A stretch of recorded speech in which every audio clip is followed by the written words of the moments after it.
হবিগঞ্জের ঘটনার অভিযোগ দায়ের হয়েছে। এখন পর্যন্ত আসলে আপনাদের অভিযোগের প্রেক্ষিতে কোনো আপডেট আপনারা পাচ্ছেন কিনা, বা কি আপডেট আপনারা কতটুকু সন্তুষ্ট পাচ্ছেন? জি, আসসালামু আলাইকুম প্রিয় সাংবাদিক ভাইরা। আমরা গতকালকে রাত্রে মামলাটা করেছি এবং সেই মামলাতে যারা ভিডিও ফুটেজে ছিল, যাদের হাত ভেঙে দেওয়া হয়েছে, অনেকের চোখ তোলা হয়েছে, যারা এটা করেছে এটা স্পষ্ট ভিডিও ফুটেজে আছে।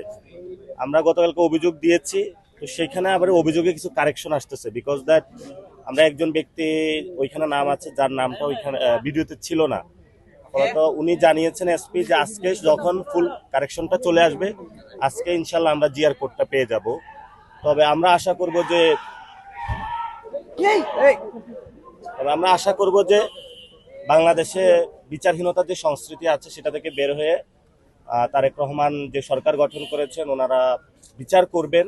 এবং আমরা প্রধানমন্ত্রীর কাছে আহ্বান জানাচ্ছি, একজন ইন্টারের ছেলে যে হলো কাউকে কখনো মারতে যায় নাই, তার বাবা অসুস্থ, মা প্রতিবন্ধী, এখন অপারেশন থিয়েটারে আছে, আপনি কি পারবেন তার চোখটা ফেরত দিতে?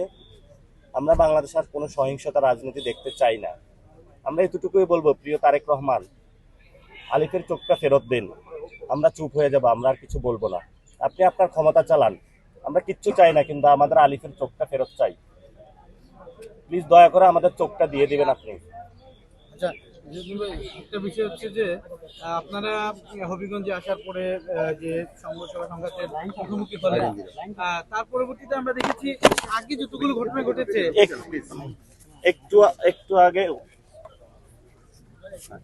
একটু আগে আমাদের একটা প্রোগ্রাম আছে আজকে, সার্জিসের গাড়িতে একটু আগে হামলা হয়েছে, ছাত্রদল হামলা করেছে এবং সেখানে গাড়িগুলা ভাঙচুর করেছে।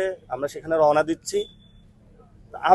আমাকে তো হামলা করা হয়, তারা একটা জাস্টিফিকেশন দিয়েছে যে আমি কথা বলি নাকি, এই জন্য আমি আজকে থেকে আর কোনো কথা বলবো না, চুপ থাকবো। পুরো বাংলাদেশে দেখি ওনারা কতটুকু বাড়তে পারে, কতটুকু যাইতে পারে, আমরা সেই মাত্রাটা দেখবো। তাহলে সার্জিস আলমের গাড়িতে কেন হামলা হলো?